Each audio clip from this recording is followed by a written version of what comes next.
சொல்ல போறாங்க ஒரு வீட்டில் எல்லா பிஸ்கட்டும் சந்தோஷமா இருந்தான். ஆனால் ஒரே ஒரு பிஸ்கட் பண்ணா சோகமா இருந்தான். வீட்டுக்கு போய் அம்மா கேட்டாங்க, எதுக்கு இப்படி சோகமா கேட்டாங்க. அந்த பிஸ்கட் கேட்டுனா எல்லா பிஸ்கட்லாம் எல்லாரும் வாங்கி சாப்பிட்றாங்க, என்னையா சாப்பிட மாட்டேங்கிறான்னு சொல்லிட்டான். அவன் உடனே வீட்டு எதுவுமே இல்லை, சர்க்கரை பாவையில் அடங்கி வச்சான். கரும்பு கட்டிட்டு போய் கடவுள்னு வச்சான்.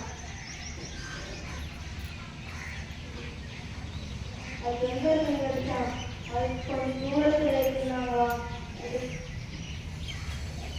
கரும்பு கட்டிட்டு போகும்போது ஒரு எலிக்கு சக்கரை உடஞ்சி போயிட்டான். அடுத்து டிஸ்கட்சி கேட்டான், கரும்பு கட்டை எங்க இருக்கு நமக்கு தெரியுமான்னு கேட்டான். சக்கரை உடஞ்சி கொஞ்சம் சக்காரமா இரு, அப்போ இது கரும்பு கட்டை எங்க இருக்குன்னு சொல்லிச்சான். அடுத்து கொஞ்ச தூரம் போனோடனே ஒரு குரங்கு அதுல போய் எழுதிச்சான். அடுத்து ஒரு குரங்கு சின்ன குரங்குக்கு சாப்பாடு ஊட்டிச்சான். சின்ன குரங்குக்கு அழிச்சான். எல்லாம் வந்தாலும் சாப்பிட சொல்லிச்சான். ஒரு பிஸ்கட் கேட்டுச்சு, கரும்பு கட்டை எங்க இருக்குன்னு கேட்டுச்சான்.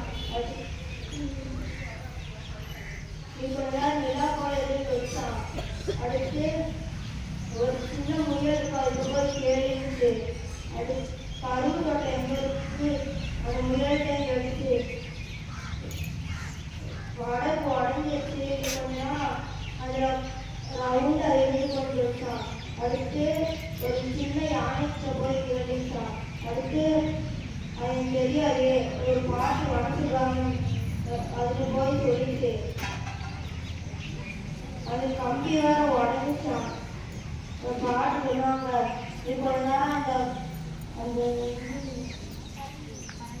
கரண்டி வந்து ரவுண்டா இருக்கும் நான் சொன்னாங்க. அடுத்து எல்லா வலையிலும் சுட்டு கொடுத்துச்சு.